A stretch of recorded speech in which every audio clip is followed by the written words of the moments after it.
Hoy inauguramos el ciclo de entrevistas con una gran entrevista desde el punto de vista periodístico con Danilo Arbilla. Ya estamos en vivo en nuestro streaming Malos Pensamientos Oficial en YouTube y es un placer recibirte, Danilo Arbilla. ¿Cómo estás? Bueno, muchas gracias por invitarme y más a esta inauguración. Si fuera Aedo me quedaría, hablo de cosas viejas, loco contento. Aedo quería estar en todas las inauguraciones, así que estupendo. ¿Estás hablando de Aedo? Contanos a todos quién era Aedo. Eduardo Víctor Aedo. Que tiene una calle. Tiene una calle, profesor de literatura, político, fue consejero de gobierno cuando el Poder Ejecutivo era colegiado, fue ministro de Instrucción Pública, logró juntar aquí a Gabriela Mistral, a Alfonsina Storni y a Juana de Barburú. Era un fenómeno, era pícaro, esas cosas, se quedaba con cosas, pero se quedaba con cosas... ¿Se apropiaba? ¿De cosas? Con algún cuadro de algún museo que... Bueno, pero eso pasa también, ahora sigue pasando, ¿no? Ahora, pero no, ahora están más para los billetes. Eduardo Víctor Aedo estaba para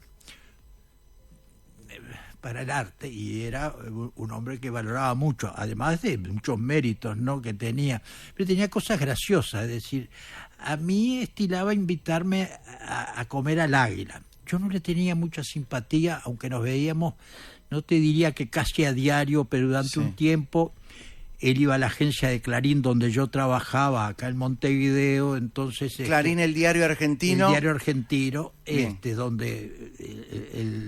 ¿Eras el corresponsal? Yo no, yo trabajaba para el gerente, para el corresponsal, que era Francisco Luis Llanos, uno de los más grandes periodistas que ha dado el Río de la Plata y que fue uno de mis dos grandes maestros.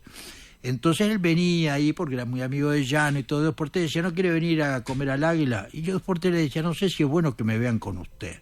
Era tremendo restaurante, vamos a contarle a la gente que quedaba a un costado del Teatro Solís. Tremendo restaurante, tremendo. Y donde iba toda la florinata política y empresarial. Estaba todos los mediodías. Aedo llegaba y firmaba. Él firmaba porque era Aedo. Entonces, la primera vez que firma la cuenta, y después pasó siempre, la cuenta era algo así como los dos, 80 pesos. Entonces, Aedo le puso 80 pesos y 60 de propina, 140 pesos. Y le dice al mozo, decile al gallego a que te dé la propina, acá está 60 pesos de propina. A mí me llamó la atención y le pregunté y me dice, no, lo que pasa que, fíjate lo que me pasó con este gallego Costa, era el dueño del Águila. Fíjate lo que me pasó con este gallego.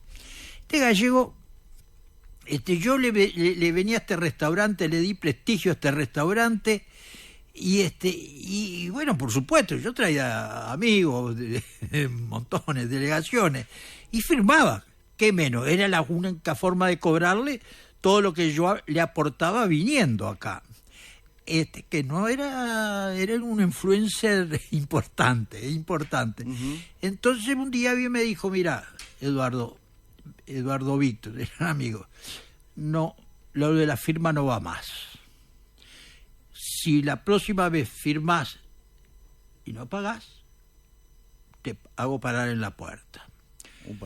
Eso sí, hasta 140 pesos firma, eso no te voy a cobrar, hasta 140 pesos. Con 140 pesos comían bien cuatro personas.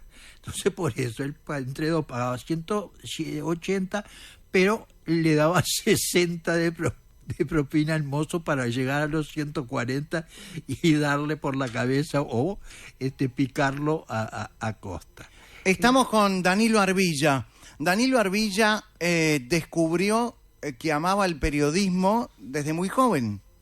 Sí, desde muy joven. En realidad... ¿Cómo descubrió que amaba el periodismo desde joven? Primero porque amaba la política Ajá. ¿Usted viene de una casa política donde se hablaba de política, donde había militancia política? No militancia, pero mamá era blanca, muy blanca, y papá era colorado, muy colorado. No es de Montevideo usted. De Casupá. Florida. Casupá, Florida. Uh-huh. Y ahí, en fin, todo el mundo participaba de alguna forma en la política, pero no eran dirigentes ni cosas que se parezcan, no eran gente humilde. Pero, en fin, vine de joven a Montevideo. ¿A qué edad? A los 16 años. ¿Para estudiar? Preparatorios, hacer preparatorios. ¿Dónde hizo preparatorios en Montevideo? En el IABA. En el IABA. Era el único lugar que había, el IABA, para hacer preparatorio. ¿Qué cambios entre el IABA de antes y el IABA de ahora, no? Por supuesto, por supuesto. Yo tuve profesor. Idea Vilariño fue profesora mía, entre otros. Washington Reyes Abadí. Eminencias que han quedado. Real de Azúa, todos. Y era una maravilla. El primer día que entré al IABA, entraban 2.500 estudiantes. Casupá tenía 2.200 habitantes. Imagínate yo parado ahí, Canarito, aquello, me asusté. ¿Vino solo a Montevideo? Vine a la casa de mi abuela, pero a preparatorio... Como tantos desde Montevideo, desde el interior a Montevideo a estudiar. Y ahí me fui al IABA y no veía a nadie que conocer. En Casupá nos conocíamos todos, claro. Y aquí no conocía a nadie. Veía alguno que estaba solo como yo y decía, bueno, ese levantaba la mano y saludaba a uno, y yo no tenía a nadie para saludar. Me di media vuelta, me fui caminando hasta la casa de mi abuela, quedaba a 13 cuadras del IABA, y dije, no hubo clases. Al otro día... ¿Se fue? ¿El primer día se fue? Sí, no, volví. Al día siguiente lo mismo, la misma cantinela. Claro. No había, mire, no sabía qué hacer, me di vuelta y dije, me voy para Casupá. Entonces, cuando subía por Eduardo Acevedo, casi a la salida del IABA, ahí me encuentro con un chico que había estado en la cola con su madre y yo con mi madre cuando nos fueron a anotar en febrero. Un chico de estos montevideanos, un fenómeno. Creo que además dirigía un cuarteto, no quiero decir una barbaridad, pero no digo electrónico, pero si no era algo así, llamado Pedro Guida. Nunca me olvidaré de su nombre. Entonces, cuando iba subiendo, me dijo, ¡ay, cómo te va! Porque habíamos estado al lado, pegados, y habló conmigo. Entonces, ¿y qué tal? ¿Cómo te fue? ¿En qué clase estás? Digo, no sé. ¿Cómo no sabes? Y él estudiaba ciencias económicas igual que yo. Entonces me dijo, no, vení. Qué bueno que el destino... Sensacional, vino, fíjate. Jugó a favor. Vos sos Arvilla, pim, pum, acá estás en primero E. Digo, ¿estamos juntos? No, yo estoy en primero D. Pero no importa, a ver, déjame ver qué compañeros tenés. Acá tengo 2 o 3 compañeros. Y allá me llevó, entre los 2 o 3 compañeros que él conocía, había un tal Ricardo Pascale, que estudiaba también, uno muy conocido a nivel Otero, Walter Otero, conocido como Cachucha Otero, y otros más. Y bueno, ahí llamó a uno de ellos y le dijo, che, mira, este muchacho del interior es amigo mío, ayúdenlo. Y así quedé. Nunca me olvidaré de Pedro Guida. Qué linda anécdota. Y es como que mientras la escuchábamos, uno se imaginaba que el Uruguay de antes no tiene los mismos valores que hoy. El Uruguay de antes era el Uruguay, como el Uruguay no hay. Y era algo así, ¿verdad? Si yo tenía que ubicar cuál era la clase social en Casupá, nosotros éramos clase media, ¿verdad? Y no había pobreza. No había pobres. Había una clase más baja que era la clase humilde. Claro, pero con dignidad.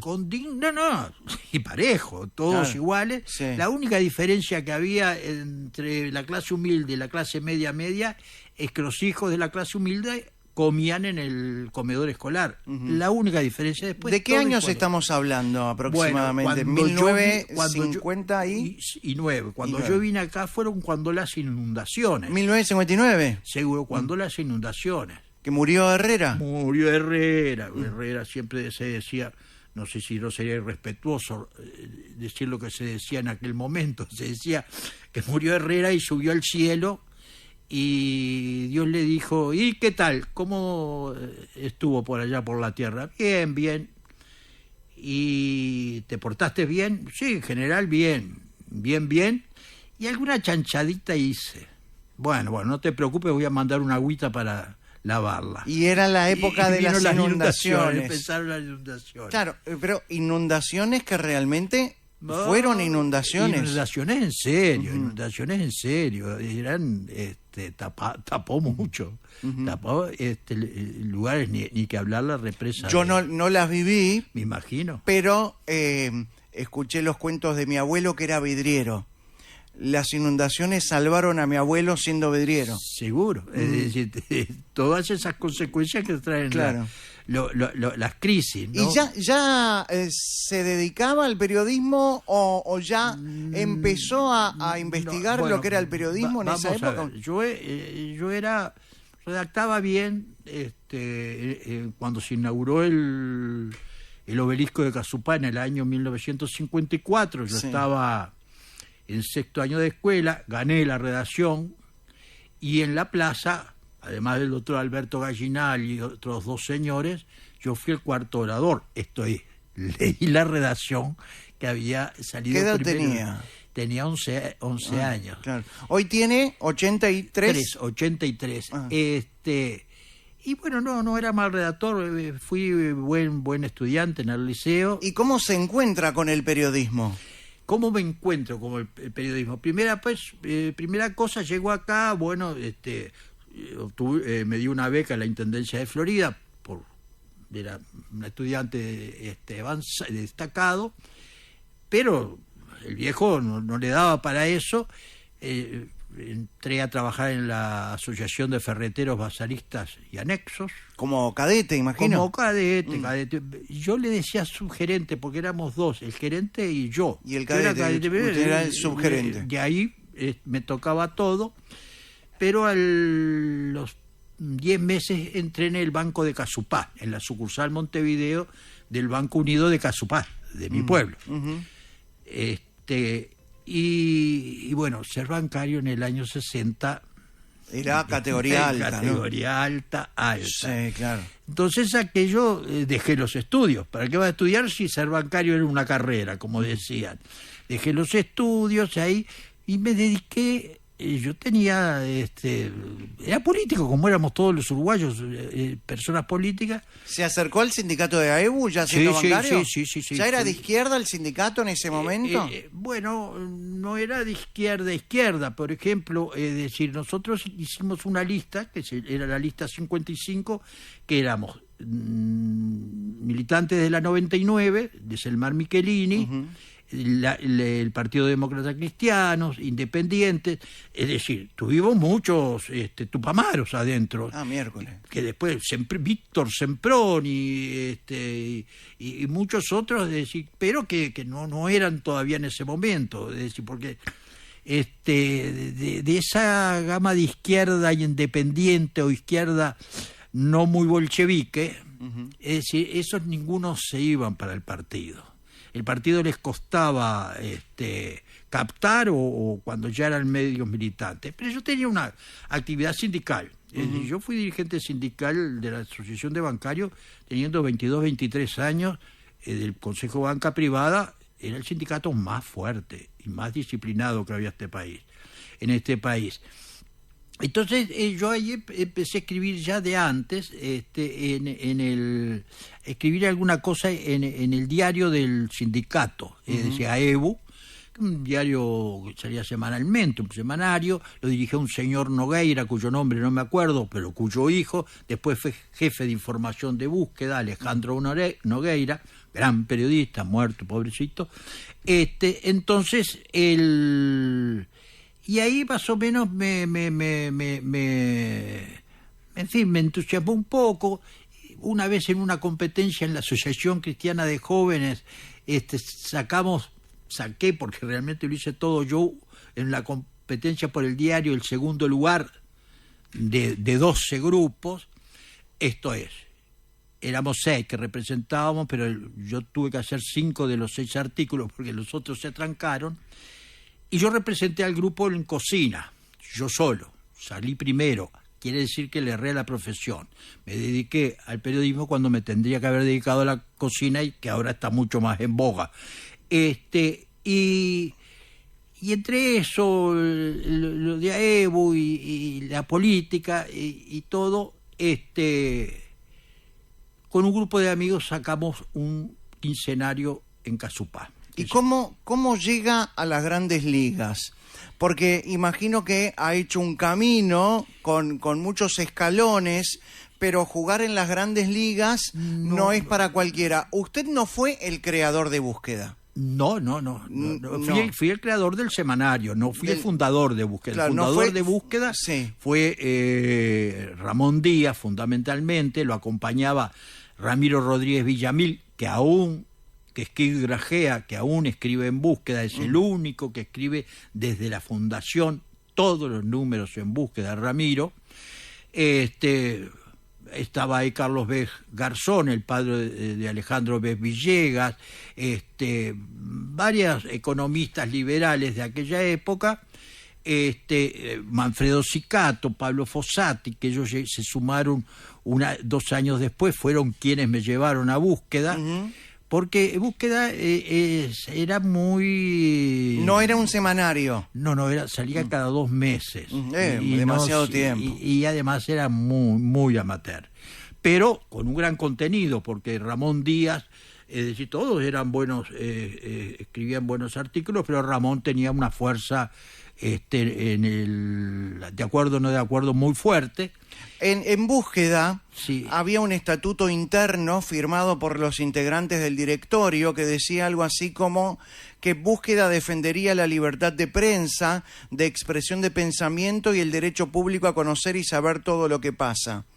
¿Esto sigue sucediendo en Búsqueda? No sé si sigue sucediendo, lo redacté yo eso. Eso fue cuando se hizo el semanario, se hizo el estatuto. También decía, también se mantendría independiente de los partidos y corrientes políticas que actúen en el país. También, tanto fue así que el primer problema no, pero primer situación difícil que se nos planteó fue cuando Ramón, ya ahí éramos 5 accionistas, ellos me dieron, cuando se hizo el semanario, yo entré en el 74, el semanario salió en el 81, cuando se hizo el semanario me dieron un 20% de las acciones. ¡Epa! Y me lo dieron porque yo era muy renunciante. Entonces Fossati, que era un hombre muy ducho, dijo, vamos a darle el 20 para que no renuncie. Se quede. Exactamente. Y bueno, estaba esa condición. Cuando Ramón en el año 90, a ver, bien digo, va de presidente del Banco Central, tuvo que renunciar, no solo como director, sino a escribir en búsqueda para siempre. El que participaba en política está. Pero esa ya era la época que me aparté de la política, porque yo, digamos, fui de la 99 hasta... Llegué a ser candidato por allá abajo, en la lista de Florida de la 99. De Selmar Michelini. Esto es cuando te cuento lo de las grandes ligas, dijeras tú. Y ahí en el año 70, 71, 68, yo pasé a trabajar con Clarín, con Llano. Llano era un periodista. El primero que le oí decir, este poeta es el mejor trabajo del mundo. Es el único que te permite acceder y llegar a los lugares donde solo llegan los muy ricos o los muy poderosos, sin los problemas de los ricos y de los poderosos. Era el periodista, es decir, yo aprendí mucho de él. Yo tuve 2 maestros, otro fue Héctor Rodríguez, mi jefe en la página de sindicales en el diario Hechos, el dirigente obrero textil, famoso, grandioso. En Uruguay tendría que tener una avenida con el nombre de Héctor. que fue mi primer maestro. Bajo sus órdenes trabajé cuando entré en Hechos. Estoy en el banco, eran clientes los diarios, porque el gerente del banco había sido administrador del bien público. Entonces ahí... El bien público era un diario de la época. Era el diario católico, que se había cerrado. Pero ahí iban, nosotros les pagamos el sueldo al diario El Día.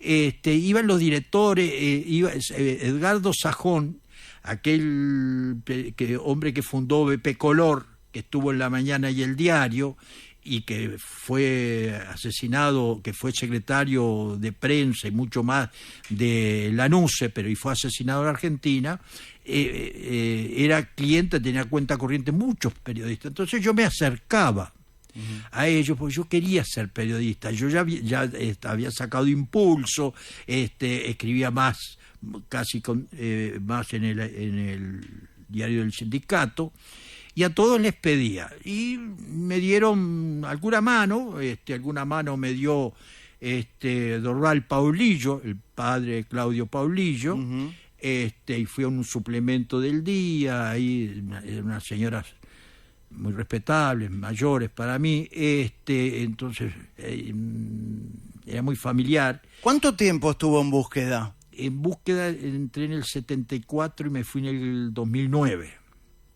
O sea, una gran cantidad de años con muchos titulares y muchas tapas y muchas primicias. ¿Cuál recuerda que fue la primicia que lo ha hecho, lo hace sentir más orgulloso de su época de Búsqueda? Muchos, pero no sé si más orgulloso, pero el que nos ayudó muchísimo. Los primeros 3 o 4 números, Búsqueda tenía una línea... Búsqueda fue muy pensada. Muy independiente, era plural. Sí, y muy pensada. Arrancó en la dictadura. Búsqueda salió en el 62 hasta el 74, cuando fui yo, y después fue siempre durante la dictadura hasta el 85. Claro. Pero en el semanario tenía que tener la línea que yo le iba a marcar periodísticamente hablando. Yo ya me había estudiado periodismo en el exterior, algunas cosas, y además muy lector, y hablaba con los periodistas, y aprendía de los periodistas, y había tenido Hechos, la escuela de Hechos, que eran unos periodistas de puta madre, como dirían los españoles, entonces, pero la regla era no grandes titulares, todo, siempre era el contenido hasta en el mismo título, pero necesitábamos algo. Ahí salió Búsqueda, y a los 3 o 4 números lo que descubrió Miguel Arregui, que era periodista, el único periodista que estaba en Búsqueda, o de los pocos que había en Búsqueda. Miguel Arregui, gran periodista, descubrió, fue a la asociación rural por un asunto de eso, y resulta que yo el comentario que habían encontrado un micrófono en la asociación rural. Vino, me dijo, Miguel, además... ¿Un micrófono de qué tipo? Grababan las sesiones de la asociación rural. ¿Y eso no se permitía? No, un micrófono escondido. Oculto. Oculto. Entonces, Miguel lo confirmó con su contacto, y al otro día titulamos, debe ser la única vez que subimos un poquito el título, Descubre el micrófono en la Federación Rural. ¿Año? Año 1981. Dictadura. ¿Era difícil escribir periodismo en dictadura? Era difícil, pero se podía ir empujando de a poquito. Si uno no estaba jugando políticamente, porque a veces convenía que te cerraran, porque eso te levantaba, salía en el exterior, te daba, pero... ¿Lo llegaron a cerrar, Búsqueda, en algún momento? Lo cerraron siendo mensuario, porque yo cuando asumí lo transformé de un bimestral en un mensuario, con tamaño, pero... siendo mensuario nos cerraron por 3 o 4, Aparicio Méndez por 3 o 4 ediciones, y después nos cerraron varias veces y nos decomisaron además 2 tiradas. Le retiraban los semanarios. Una de las peores censuras que se ha practicado en el mundo, sí, la practicó la dictadura uruguaya, que iban al pie de la ¿Revisaban antes de salir?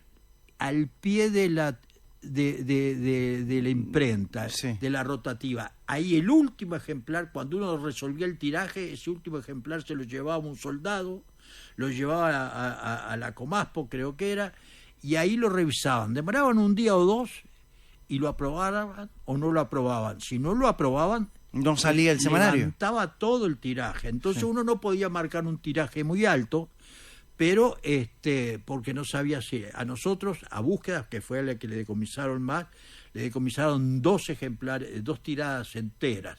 Eso fue de los peores sistemas de censura que yo he conocido, y he conocido muchos a lo largo del tiempo. ¿Usted fue secretario de difusión en la época de la dictadura y de prensa? Bueno, vamos a ver, secretario de difusión no. Es decir, no fui secretario de prensa. Bordaberry, cuando asumió como presidente, designó un secretario de prensa, un cargo de particular confianza, un doctor, hombre de izquierda, Fernando Ainsa, pero que en ese momento militaba con Sanguinetti, ahí, y paralelamente a Luis Barrios Tassano, el secretario de la presidencia, creyó que de formar un centro técnico, un centro que se llamó Centro de Difusión e Información, cuyo objetivo era de hacer más fluida la información o el contacto con los periodistas.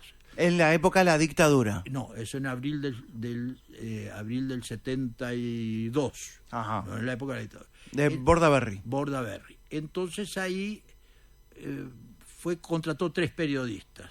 Uno era Barrepuch, que trabajaba en el diario El Día y en Canal 10. Otra era Gerardo Achar, que trabajaba en el diario El País, y otro era yo, que trabajaba en el diario La Mañana. Conocidos cada uno con distintos simpatías políticas. Es decir, yo era de la 99 ya estaba en el frente, Barret era colorado y uruguayista, Gerardo era blanco, independiente, como corresponde. Y ahí trabajamos, eso sí. Después, cuando Bordaberry disolvió las cámaras, es decir, Ainsa había renunciado 2 meses antes porque asumió en un cargo en la UNESCO, un cargo técnico en la UNESCO.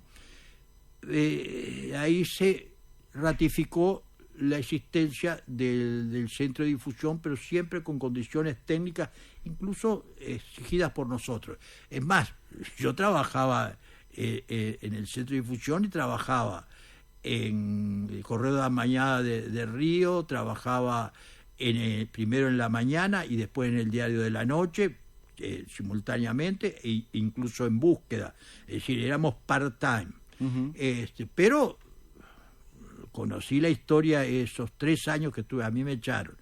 Esos 3 años que estuve, en el 75 me echaron, pero esos 3 años que estuve, vi una parte de la historia que no está registrada en la historia, ni va a quedar registrada en la historia, y que además a mí, cuando leo un libro de historia, salvo estos libros de Paul Johnson, el inglés que escribe, está bien, que escribió los judíos, que escribió los intelectuales, es que entró en el meollo de la cosa, como era, salvo eso, no le creo mucho, porque las cosas suceden diferentes, es decir, los detalles importan mucho, por cosas menores suceden cosas grandes, entonces después la historia te cuenta y te da 3 documentos y eso, y bueno, viva la cara. Es decir, yo podría contar cosas increíbles, en su mayoría risueñas, porque la historia es risueña, ¿no? ¿Cuál fue la decisión más difícil que tomó en su carrera, Danilo Arbilla? Bueno, desde el punto de vista periodístico. Creo que yo lo resolví rápidamente. Cuando vendimos Búsqueda, yo dije me voy, pero la condición para que de los compradores era que yo quedara por 5 años. Al final quedé por 11 años. Pero ya ahí resolví dejar el periodismo. ¿Por qué? ¿Se deja el periodismo? No se deja, pero dejar el periodismo, dejar búsqueda, que estaba en la cúspide. ¿Hoy no es la misma búsqueda de antes? Bueno, va cambiando las publicaciones, de todas maneras. Yo creo que búsqueda es un importante medio de comunicación. ¿Y siente que tiene esa independencia que tenía anteriormente y que es plural como lo era antes? Bueno, yo leo muchas cosas. Notoriamente la gente le atribuye que tiene una cierta cercanía a Mujica, diría yo. Bueno, ¿se lo atribuye o gracias a la amistad de Danza y de Tulbovich que generaron un libro sobre Mujica y que viajaron incluso con Mujica? Si ellos están dirigiendo Búsqueda, o mejor dicho, Danza dirige Búsqueda y ha escrito un libro sobre Mujica, ¿se puede tejer cierta cercanía con el expresidente ya fallecido, sí, no? Sí, es decir... Vamos, tanto Danza como Tulbovich son dos periodistas que yo respeto mucho.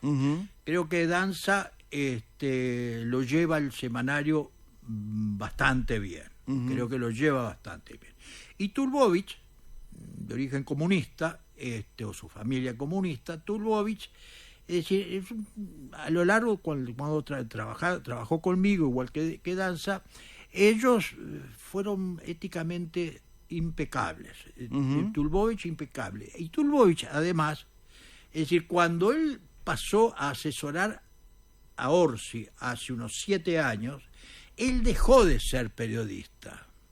Pasó a asesorar sobre comunicación, sobre lo que sea, pero no en el doble juego. ¿Se deja de ser periodista cuando se pasa a trabajar para el gobierno? No, se deja de ser periodista, y eso desde mi punto de vista, yo no soy el dueño de la verdad, pero se deja de ser periodista cuando uno pasa a ser un informador interesado.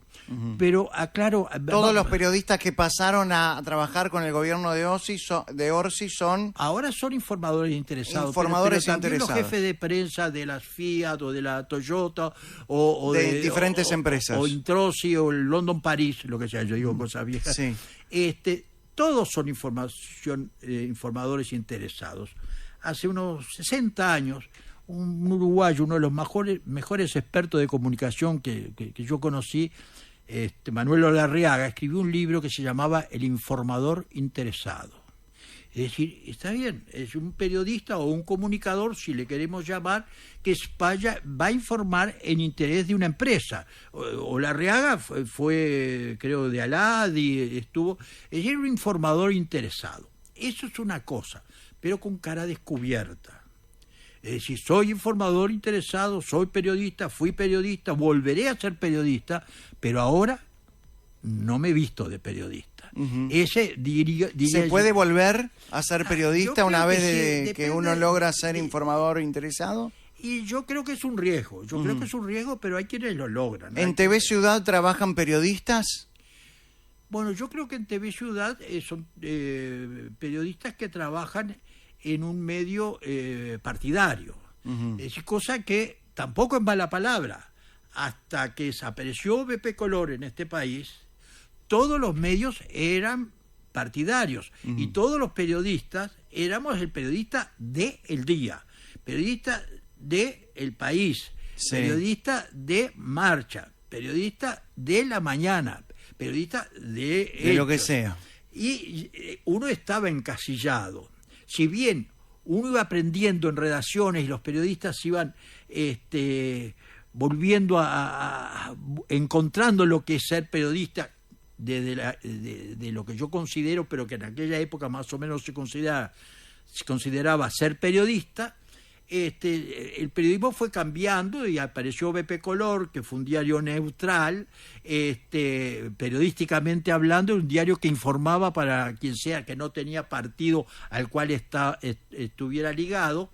y no había universidad de periodismo, y eso es importante. La universidad del periodismo, yo no creo que de la universidad de periodismo salga un gran periodista de inmediato, que lo salen, pero creo que... ¿El periodismo es un oficio o una carrera universitaria? Bueno, decía Llano que era el mejor trabajo del mundo, y decía García Márquez que es el mejor oficio del mundo. El periodismo es una profesión, una carrera universitaria con algunas características especiales. Se ocupa de una temática que además es un derecho humano. Hago esa aclaración por aquello de hay que ser periodista universitario. No, comunicador, el derecho a informar, a ser informado, a buscar información, a expresar opiniones, eso es un derecho del ciudadano. Y es por eso que yo he sostenido siempre, pero creo que cuando hablaba con los muchachos siempre decía, es decir, la tarea nuestra es ayudar a los ciudadanos, y para eso nos preparamos a ejercer efectiva lo mejor posible su derecho a la información. ¿Qué le falta al periodista de nuestro país? Bueno, yo creo que el periodista de nuestro país... en este momento generalizando, que está mal generalizar, pero generalicemos. No, pero hay buenos periodistas, pero yo lo que creo que le falta, voy a decir una barbaridad, yo lo que falta ahora son empresarios periodistas, empresarios que sean antes periodistas que empresarios. ¿Y a qué se refiere? Vamos a ver, si quieren un empresario, Raúl Fontaina. Sí. Raúl Fontaina era dueño de Carve, tenía posiciones muy claras y todo. Y también periodista. Pero había sido periodista, habían sentido, y todo eso, voy a pensar a algunos otros, pero... ¿Siente que los medios hoy no están manejados por aquellos yo creo que están por empresarios? Aman el periodismo. Los periodistas... Está bien, pero una cosa son las empresas y otra los periodistas o los comunicadores. Bueno, por supuesto, pero eso... es un elemento a tener en cuenta, ¿verdad? Es un elemento porque cuando la empresa no se juega por vos, llega un momento que podés quedar agarrado del pincel. ¿Le sobra militancia al periodista hoy? Yo lo que creo que le sobra al periodista hoy es que es sensible a veces, sin saberlo, a presiones. La generación de cristal. Los presionan, aquello de decir, oh, sí, pero vos, lo que pasa que a vos Arbilla te dice lo que tenés que decir. Yo a mis periodistas, mis periodistas está mal, a los periodistas que trabajaban conmigo y de quienes yo aprendí mucho, que quede claro, hablaba y le decía, muchachos, lo que le digan de Arbilla, te diga, a mí Arbilla me importa 3 cominos. Si quiere le doy el teléfono, háblele a él. Háblele a él tanto para quejarse de búsqueda o para pedirle algo a búsqueda. Eso no pasa por mí ni me afecta a mí. Y le decía, muchachos, nunca defiendan a Arbilla ni defiendan a búsqueda. Lo que nosotros tenemos que defender es la libertad de expresión. La libertad y el derecho de los ciudadanos. Paralelamente, si hablaba con mis socios, le decían, ese es el negocio. ¿Hay libertad de expresión en nuestro país? Hay libertad de expresión en nuestro país. Con esas presiones, yo qué sé, Pereira se llama el presidente del Frente, ¿verdad? Sí, Fernando Pereira. ¿Frenando o Fernando? No me acuerdo. Fernando Pereira es un hombre que inteligentemente, es decir, continuamente se está quejando del fin, de la conspiración. Es un gran estratega. Está presionando, y son de los que, no sé si le dirán así tal cual, pero así decía, sí, no, pero yo sé, no te preocupes, yo sé que a vos no te lo dejan publicar. Entonces, seguro, eso es un poco aquello de decirle al bobo que es ligero para que corra. Me hizo acordar a Mujica cuando le metió el peso a un notero en la Rural del Prado hace muchos años siendo presidente. O a Tabaré Vázquez denunciando, que también denunció a búsqueda dentro de los medios opositores. Los del Eje, escribí un editorial. Eso, cuando un presidente habla de esa manera. Cuando habla de esa manera no es tan efectivo, porque ahí uno reacciona y además le hace un periodista. Yo escribí un editorial en búsqueda y todo eso, uno reacciona así, esto es. A uno lo pueden comprar. nadie está libre, pero no te bien. compran si te dicen cuánto valés. Ahora, yo qué sé, una de esas te gusta el chocolate y viene uno y te da chocolate. Yo, ¿cuál es la relación? Porque también está la realidad. Justino Carrer Saprissa, un senador que siempre fue senador, mucha gente nos explicaba por qué. Justino Carrer Saprissa era un hombre que se manejaba muy bien con los periodistas. Él te llamaba de noche a la mañana y te decía, ¿cómo le va a mi barbilla? ¿Cómo está? ¿Qué novedades tiene? Entonces, uno le contaba algo y ahí él te pasaba 3 o 4. ¿Vio lo que pasó en tal lugar? No, averigüe. ¿Hay políticos que pasan información para pegarle a otro? No, ni que hablar. Pero hay periodistas que te dan Bueno, información. Mujica utilizaba Búsqueda para tirar primicias. Bueno, pero eso ¿Es válido? Y viva la cara. Si yo tengo un periodista que tiene un contacto de primera con Mujica, con el presidente de la República, ¿cómo no lo voy a tener? Ajá. Pero eso no transforma al medio o al periodista en un títere de su fuente. Ahí viene la responsabilidad del director, que el director tiene que tener más mando que el dueño. Es decir, esa es la responsabilidad del director.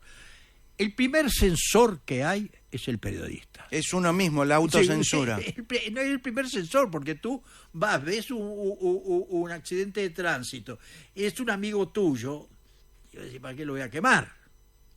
Y no te expones, no tenés nadie que te vea. ¿Eso está mal? ¿Está mal eso? Y yo creo que está mal, pero...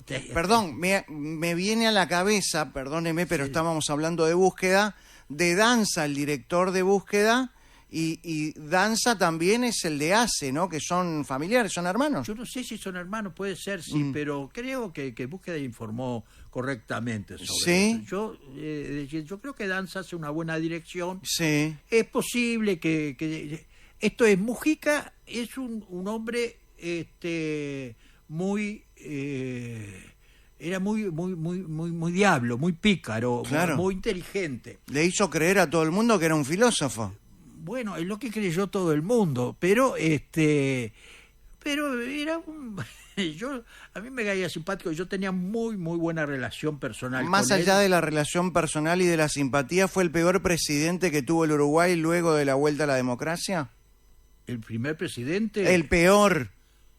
¿Como presidente? Sí. Sí, como presidente, sin duda. Sí. Esto es, yo tengo buena opinión de él, yo tenía muy buena relación, una cordial relación con él, por razones que para mí son valederas, y mientras él fue presidente, Pertinati, en este país, la libertad de prensa, 100%. ¿Con algún presidente no fue 100%? Bueno, con Valle fue 100%, Lacalle era un hombre... ¿Lacalle Herrera? Lacalle Herrera que no aprendía a que había que estar estaba pendiente en relación de eso. Y Julio María Sanguinetti, que fue otro de los hombres que me enseñó mucho, Julio Sanguinetti tenía la cintura del periodista. Era periodista y era político. Gran periodista, pero gran político. Entonces, a mí me enseñó muchas cosas Sanguinetti. Un día yo le había dado intercambiado una información con él como uno intercambia, y resulta que me llama alguien y me dice, Arbella, el otro día le comenté tal cosa y resulta que lo dijo Sanguinetti y además dijo que se lo dijo usted. Me dejó con esa otra fuente como... Yo se lo reproché. Sí. Y él me dijo una cosa que está clara: lo de la reserva de la fuente es para el periodista, pero para el político no. Pero no el político y el periodista. Me dijo, los políticos no reservamos la fuente si no nos conviene o si no nos viene bien en la ocasión. Hábil, lo aprendí, me lo enseñó, y claro. Es cierto, y está bien. Entonces son las cosas que uno va aprendiendo. Entonces ese es el tema. Hablamos de presidentes, hablemos de Orsi y su primer año. ¿Cómo podría titular usted, Danilo Arbilla, periodista, de tantos años, ¿cómo podría titular el primer año de Yamandu Orsi? Y bueno, es un año de Orsi. ¿No está bien dicho? Es un año de Orsi. De Orsi, es decir, del estilo Orsi, Sí. que hasta ahora, en mi opinión, no termina de definirse. Esto es... ¿Él como presidente o el gobierno, o las dos cosas? Las dos cosas, pero en definitiva él... veamos, en el Frente Amplio hay un problema serio, serio. El problema serio es el MPP, que es desordenado, es despelotado, no tanto como Mujica. Pero con mucho poder. Sí, con mucho poder, sin duda, mucho poder electoral, pero no con mucho poder disciplinario. Los guerrilleros son naturalmente holgazanes, porque tú pones la bomba, revienta la bomba, todo el mundo comenta, tuvo los efectos que quería y se retrae, logró el objetivo. y se retrae en 4 semanas. Está bien, pero gobernar no es poner una bomba, por suerte. Por suerte, sí, pero tampoco ir copando el poder es poner una bomba. ¿Lo ve desordenado a Orsi liderando? Bueno, ¿es líder? ¿Es líder? No, yo creo que ha perdido liderazgo. Si tuvo algo de liderazgo, ha perdido. Pero no es que desordenado, hay pocos casos en el mundo que tengan el orden. ¿No calza de los para comunistas. ser presidente? Bueno, eso nunca se sabe. Yo al hombre que vi que menos calzaba para ser presidente era Jorge Pacheco Areco, cuando asumió como vicepresidente y llegó al diario Hechos y nos dijo a todos: sí, ahora lo que pasa es que el viejo cague para el perro y me deje con este lío a mí. Eso el día que Gestido fue a visitar Hechos y que él quedó conversando con todos. Y se murió Gestido. Y se murió Gestido. Y tuvo 3 años, 3 meses en el cual yo un día de esto le decía, o por lo menos me lo contaba Selmar, me lo contó el mismo Jorge Valle, decía: un día de el país se encuentra sin presidente, yo me voy, le tomo un avión y me voy. Y un buen día para otro se dio vuelta y fue Pacheco Areco. Yo de Pacheco Areco fui antipachequista hasta que dejé de serlo años, muchos después, cuando conocí al Pacheco embajador, a Pacheco de vuelta y todo, y cuando empecé a analizar a Pacheco, y cuando empecé a ver que las cosas no son como parecen, y que hay, si yo podría decir, hablar mucho sobre muchos, ¿no? Y sobre Pacheco, pero hay hombres pícaros. Fíjate, yo conocí también, tenía una gran relación, una cordial relación. Siempre cuando digo de gran relación, es una gran relación profesional, ¿verdad? De respeto, de distancia, no de distancia, cercanía. Sí. Yo nunca tuteé a nadie. Incluso a mis amigos que los tuteaba siendo presidente, es decir, delante de alguien, si no estábamos en casa, mano a mano, yo no tuteaba. Porque no solo no los tuteaba porque no corresponde, sino porque marcaba la diferencia. Pero si estábamos mano a mano y alguien me decía: Mujica, por ejemplo, tuteame cuando quiera. ¿Mujica fue a su casa a comer? No fue a mi casa. ¿Qué presidente fue a su casa a comer? Sanguinetti, no sé si siendo presidente, Valle no fue a Punta del Este. ¿Qué relación tenía con Tabaré Vázquez? ¿Era buena? Muy buena, muy buena. Nos llevábamos muy bien con Tabaré. Tabaré era un hombre carismático, era carismático. ¿No tiene carisma Orsi o tiene? Es el gran problema de Orsi, me parece. El otro día yo lo miraba en el discurso y no tiene el carisma. Esto es, Pettinati, yo conocí a los hombres más carismáticos de este país y de cerca, a Selmar Michelini, que era el carisma. Selmar enamoraba a la gente, enamoraba desde la tribuna, enamoraba desde el Parlamento, enamoraba mano a mano. Orsi no enamora cuando habla. No enamora. Yo cuando estuve en casa, Orsi tuve una vez a tomar un whisky, hace mucho tiempo siendo intendente, cuando es un muchacho bárbaro, es decir, un paisano bárbaro como yo. ¿Para tomar un whisky? Para tomar un whisky, en fin, yo Toman creo un asado. bien inspirado, pero no sé, de Orsi estoy esperando en qué momento se va a declarar para un lado o para otro. Pero si no se declara para un lado o para otro, va a tener, esto va mal, porque hay una lucha interna entre el Partido Comunista y el MPP, que es dura, con una ventaja por parte del Partido Comunista. ¿Cuál? Que el Partido Comunista es disciplinado, el Partido Comunista tiene una doctrina muy clara, el MPP no tiene una doctrina muy clara. Y si llevamos el Partido Comunista y el MPP a la imagen de una persona, estamos hablando de Jorge Díaz y del Bacha Sánchez. Yo diría del Partido Comunista, yo no sé si Jorge Díaz del Partido Comunista, yo diría que... Bueno, era en su momento. Era en su momento, pero yo diría... Puede seguir teniendo ideología y no vivir como comunista también. Yo diría de Juan Castillo, Ajá. Pero además cuando hablamos de comunismo, el fuerte del Partido Comunista es no tener un líder. El Partido Comunista funciona la nomenclatura, ese es el fuerte del comunismo. El comunismo tembló en el mundo cuando tuvo un fuerte, Stalin, cuando tuvo Nikita. Los hombres fuertes no pueden ir en el comunismo, por eso lo combate. Y el tema es porque de qué banda es la nomenclatura. Cose no es la imagen del comunismo. ¿Quién? Cose, Carolina. Cose no, pero puede ser muy bien parte de la nomenclatura. Opa. Puede ser muy bien parte de la nomenclatura y ella ha estado siempre ahí. Cose es más hábil de lo que se piensa o lo cree, me parece a mí cómo se maneja. No, que es hábil, todo el mundo Ahora, se da cuenta. No sé si tan hábil como para dominar el Partido Comunista. El Partido Comunista es muy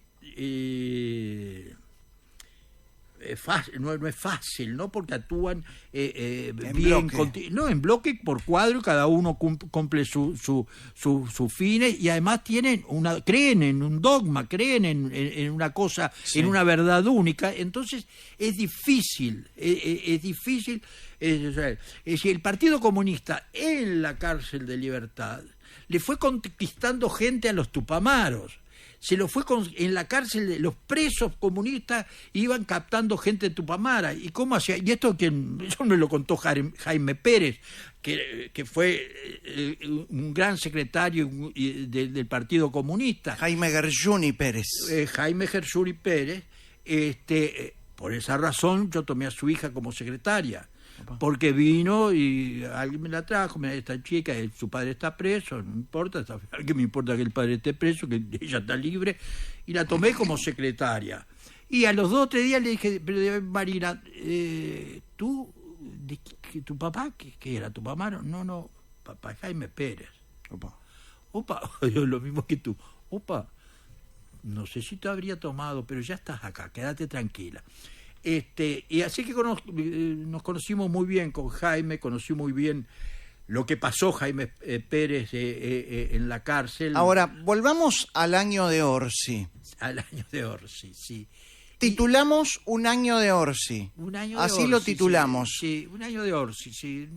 Ni chicha ni limonada, diría para... ¿Pero es lo peor que le puede pasar al país? Que no tengamos... Que no están más preocupados en destruir el gobierno anterior que en... A mí lo que me preocupa no es que estén preocupados en destruir. Porque, en definitiva, la teoría marxista, la dialéctica hegeliana que aplicó Marx, es destruir para construir. ¿Verdad? A mí Héctor Rodríguez me enseñaba que el sistema es así. La flor está ahí, hay que secarla, para secarse caiga la semilla y esa semilla de una planta nueva. Sí. Esa es, digamos, la dialéctica. Una locura. Lo peor es lo mejor. Que la planta... ¿Cuánto peor, mejor? Esa es la dialéctica. ¿Ese es el gobierno que estamos teniendo? Bueno, algunas cosas que están haciendo parece que eso. Yo no creo que Orsi esté en eso. No sé el secretario de la presidencia si está en eso, no sé quién está en eso. Creo que sí, que el partido está. Y está porque es su razón de ser, porque es el Partido Comunista, porque son marxistas-leninistas y no engañan a nadie. Por eso Juan Castillo te propone una medida en el momento que Orsi va a Buenos Aires y dice una serie de cosas, es decir, en ese momento él propone una ley en la cual le dice a los empresarios y a los potenciales inversores, si ustedes vengan, pero una vez se instalen, no pueden manejar su personal, no pueden reorganizar su empresa. Si van a echar, tiene que avisarme. No, ¿quién va a venir?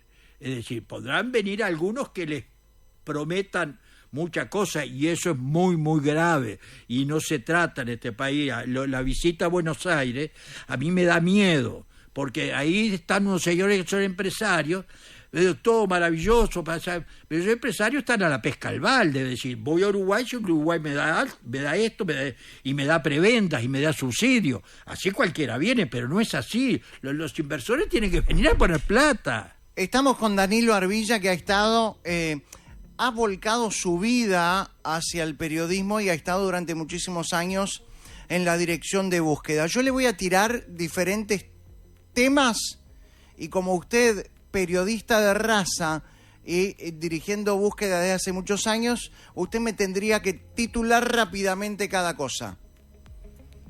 Cardama. El título sería, no desde el punto de vista periodístico quizás, sino titúleme el caso Cardama con un titular. Una tontería.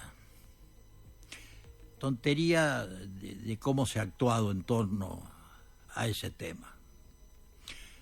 Pero se pueden sacar muchas cosas. Esto es, lo de Cardama desmiente todo lo que dice Orsi sobre el diálogo.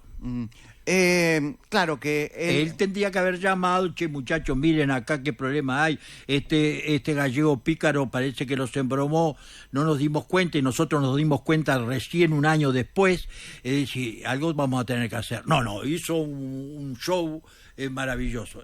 Eso no es diálogo. Titúleme la compra de María Dolores. Cosa de Tupamaros. Cosa de Tupamaros, es un buen título ese. No, tiramos la bomba, yo qué sé. Mujica hacía cosas así. Titúleme la negación del proyecto Neptuno. Yo creo que eso es serio. Uh-huh. ¿Y cuál sería el título? Tendrían que revisar. Uh-huh. Titúleme... Y eso que la represa que viene para Casupá, pero tendrían que revisar mucho. Titúleme la renuncia de los ministros en el primer año de Orsi. Estamos hablando de Cairo, ministros y más, ¿no? Koch, sí. Estamos hablando de Eduardo Viera, estamos hablando de, Arim, que no renunció. Sí, muchos de ellos tienen otra idea de que el poder es un poquitito, acceder al poder es un poquitito más complicado, ahora somos los dueños. No es tan así. Hacen muchas cosas, como que ahora somos los dueños, la JUTEP, cuando se resuelve lo que resuelve en función de todas las opiniones en contra, y resuelve aquello sobre el director de ACE, y ahora sale a acusar a Azucena Arbeleche. Porque no es así. Javier de Aedo creo que puso a decir, eso no lo firma ella, eso se resuelve a nivel de cuerpos técnicos y todo eso. No. Titúleme a Danza con sus 7 trabajos o 6 trabajos.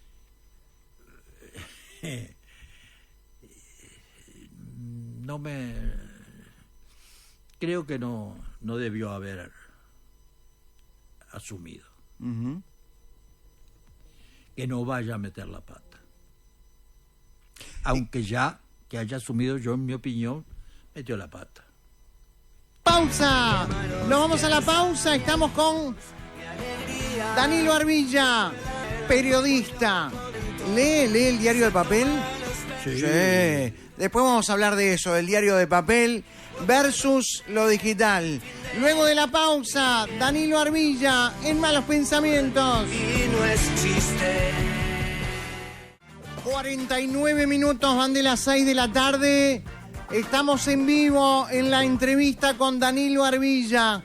uno de los periodistas de mayor renombre en nuestro país. ¿Usted se siente así, Arbilla? Estamos en streaming, también en vivo. Acérquese al micrófono. Ha disfrutado de un cafecito. Yo me siento periodista, y ser periodista es el mejor oficio del mundo, el mejor trabajo del mundo. No quería hacer otra cosa y por suerte soy periodista. Cuando empezó siendo periodista, muy joven y mucho antes de Búsqueda, ¿ya se había asociado a la Asociación de la Prensa Uruguaya? Sí, ¿A APU? me asocié en el año 65. Uh-huh. ¿Sigue siendo socio? Terminé de ser socio en el año 2009, cuando me jubilé. Me salí del país, no había quien pagara la cuota, así que de hecho ni renuncié, ni me echaron, dejé de pagar la cuota porque además me jubilé. ¿Y en sus primeros años usted sentía que APU lo representaba como...? No, peleábamos mucho. ¿Tenía otros valores, APU? Y se peleaban en la asamblea, es decir, era una asamblea muy dinámica, es decir, lo dirigía un comunista que era Borche, pero ¿Era una organización influyente o era un gremio? Era un gremio,